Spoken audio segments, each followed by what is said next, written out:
Assalamualaikum warahmatullahi wabarakatuh. Ketemu lagi dengan saya, Ibu Dr. Marianti MA di mata kuliah Sosiologi Hukum dan Peranata Sosial. Pada kesempatan kali ini kita akan membahas tentang apa itu sosiologi hukum dan apa yang membedakan sosiologi dan hukum, dan bagaimana implikasi dengan adanya sosiologi hukum dalam ranah hukum. Sebelum memasuki pengertian dari sosiologi hukum, kita akan membahas dulu tentang pengertian sosiologi. Sebagaimana teman-teman ketahui dalam pelajaran atau mata kuliah sosiologi yang sebelum-sebelumnya, bahwa sosiologi merupakan cabang dari social science. Bahwa sosiologi memiliki sasaran untuk mempelajari kehidupan bermasyarakat.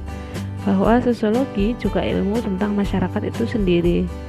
Banyak teori atau banyak tokoh yang sudah menyatakan tentang apa itu sosiologi. Sosiologi merupakan ilmu pengetahuan yang mempelajari human relationship. Sosiologi adalah the sciences of institution. Sosiologi adalah the science of social organization and social change. Sementara itu, di sisi lain yang disebut dengan ilmu hukum merupakan pengertian normatif, di mana hukum adalah norma dan kekuasaan yang sengaja dibuat oleh pemerintah yang itu sifatnya datang dari atas dengan tujuan untuk mengubah masyarakat. Hukum adalah kumpulan peraturan atau kaidah yang mempunyai visi yang bersifat umum dan normatif. Umum karena dia berlaku bagi setiap orang, normatif karena menentukan apa yang seharusnya dilakukan, apa yang tidak boleh dilakukan, dan bagaimana pelaksanaannya. Apa sih perbedaan antara sosiologi dan hukum? Sosiologi merupakan tidak normatif, bebas nilai, netral, dan merupakan teori kemungkinan. Sementara hukum berisikan nilai dan norma yang berlaku di masyarakat. Dalam sosiologi, pendekatan masalah adalah fakta-fakta sosial yang saat ini ada dengan perspektif ke depan. Sementara pendekatan masalah hukum adalah fakta-fakta sosial yang saat ini atau masa lalu yang sudah terjadi dan dapat dibuktikan kebenarannya. Objek studi sosiologi masyarakat secara kolektif, sementara objek studi dari sosiologi hukum adalah individu di dalam masyarakat. Sosiologi merupakan kajian bersifat deskriptif atau menjelaskan. Kajian hukum bersifat preskriptif, mengharuskan atau memerintah. Sosiologi menganalisis bahwa dasolen tidak sesuai dengan dasain. Kaidah hukum lebih mementingkan dasolen apa yang seharusnya terjadi daripada dasolen apa yang senyatanya terjadi. Putusan dalam sosiologi bersifat kompromistis, pilihan satu di antara dua atau tiga pilihan dengan hipotesisnya masing-masing. Sementara putusan hakim itu bersifat ini, itu, atau tidak sama sekali. Nah, adanya sosiologi hukum itu memiliki latar belakang yang panjang. Sepanjang abad 19, dunia hukum dipengaruhi oleh paham formalisme. Hukum adalah sesuatu yang sangat pasti. Tokohnya adalah Langdal. Sosiologi hukum berkembang pada abad ke-20 pasca Perang Dunia II karena adanya permasalahan rasial. Pentingnya pendekatan kemasyarakatan pada sektor hukum mendorong lahirnya sosiologi hukum. Adanya nilai dasar yang harus dikembangkan, nilai-nilai keadilan, nilai-nilai kegunaan, dan nilai kepastian hukum. Ilmu hukum adalah bagian dari ilmu sosial dengan objeknya dunia nyata, filosofisnya pragmatisme, dan lokus sentralnya proses pembuatan putusan di pengadilan. Jadi memang bersikap sangat normatif. Mengapa sosiologi mempelajari hukum dan hukum mempelajari sosiologi? Sosiologi berkembang atas dasar suatu anggapan bahwa proses hukum berlangsung di dalam suatu jaringan atau sistem sosial di dalam masyarakat. Pandangan sosiologi, hukum adalah gejala sosial terkait dengan setiap anggota masyarakat yang mempunyai kepentingan. Ditinjau dari hukum, adanya ketat sosial hukum dari tata hukum. Hukum lahir sebagai proses sosial, hukum sebagai social control atau alat pengendalian sosial. Dan menurut Ross Coupon, hukum as tool of social engineering. Nah, dari beberapa pengertian tersebut, maka sosiologi hukum bisa didefinisikan sebagai berikut. Sosiologi hukum diperkenalkan pertama kali oleh Ancelotti pada tahun 1882. Sosiologi hukum adalah cabang dari sosiologi, yaitu merupakan penerapan pendekatan sosiologis terhadap realitas ataupun masalah-masalah hukum. Sosiologi hukum bukan cabang studi ilmu hukum. Cabang ilmu hukum yang berkaitan dengan sosiologi adalah sociological jurisprudence, yaitu sebuah studi tentang karakteristik khusus dari ketertiban hukum. Bagaimana pandangan sosiologi terhadap hukum? Hukum merupakan refleksi dari kebiasaan, tabiat, dan perilaku masyarakat. Hukum merupakan refleksi moralitas masyarakat maupun moralitas universal. Hukum merupakan refleksi dari kebutuhan masyarakat terhadap keadilan dan ketertiban sosial dalam menata interaksi sosial di dalam masyarakat. Nah, tadi sudah disebutkan ada sosiologi hukum yang memang cabang dari sosiologi, dan ada sociological jurisprudence yang itu merupakan cabang dari ilmu hukum. Perbedaannya adalah sosiologi hukum merupakan cabang dari sosiologi yang disebut dengan kajiannya lebih yuridis empiris. Tadi sosiologi merupakan kajian dari ilmu hukum yang bersifat yuridis normatif. Sosiologi merupakan cabang dari ilmu deskriptif. Sosiologi jurisprudence cabang dari ilmu normatif.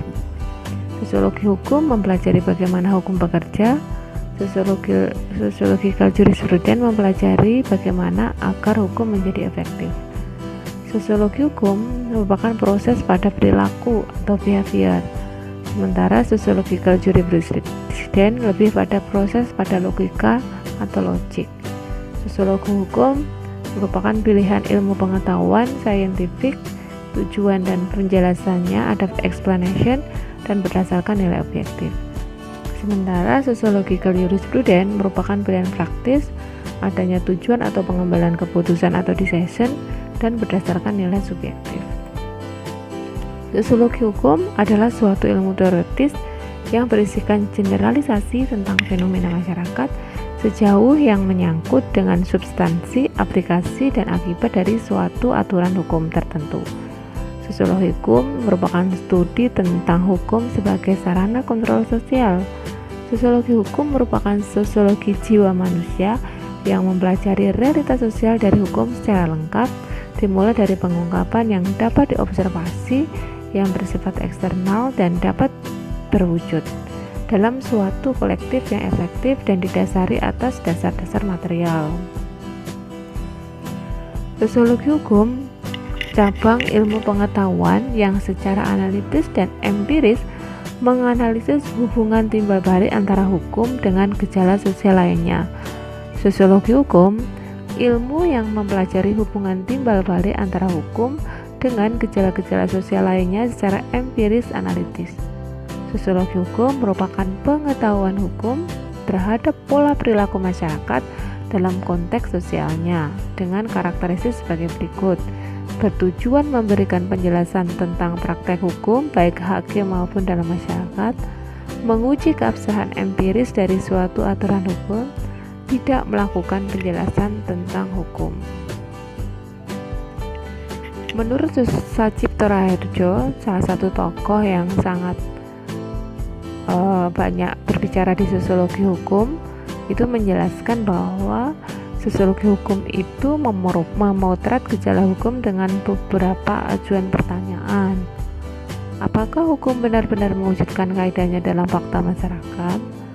Apakah benar bahwa hukum itu mengatur masyarakat atau rakyat?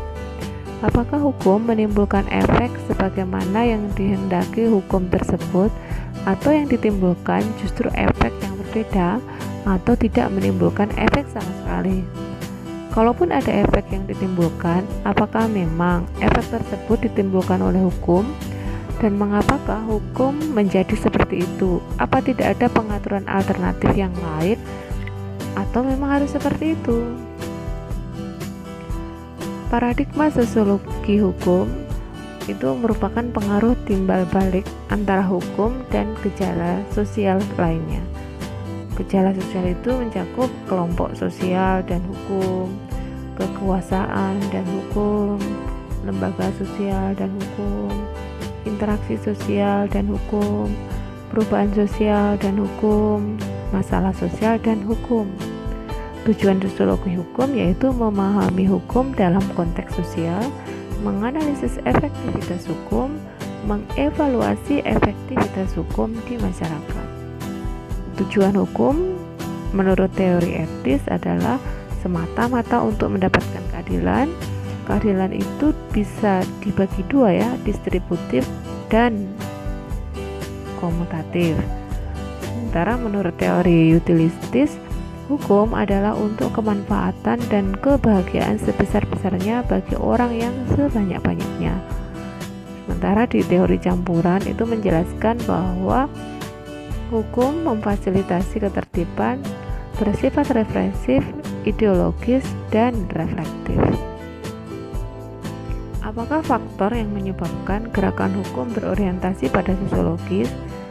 Tidak bisa dipungkiri dipengaruhi oleh berkembangnya ilmu pengetahuan, yaitu aliran sejarah hukum atau ilmu sosial atau sosiologi, ilmu politik, dan filsafat hukum. Dinamika industrialisasi, urbanisasi, demokrasi, teknologi, dan globalisasi. Teori tradisional bahwa masyarakat merupakan suatu ikatan hubungan hukum. Berkembangnya hukum secara evolutif dari status yang bersifat feodalistik ke kontrak yang bersifat modern. Sebagaimana analisis Durkheim dengan teorinya tentang rekonstruksi bahwa adanya perubahan dari masyarakat yang segmental, hak dan kewajiban pada unit yang tidak signifikan, ke fungsional, kesadaran kolektif atau solidaritas organik.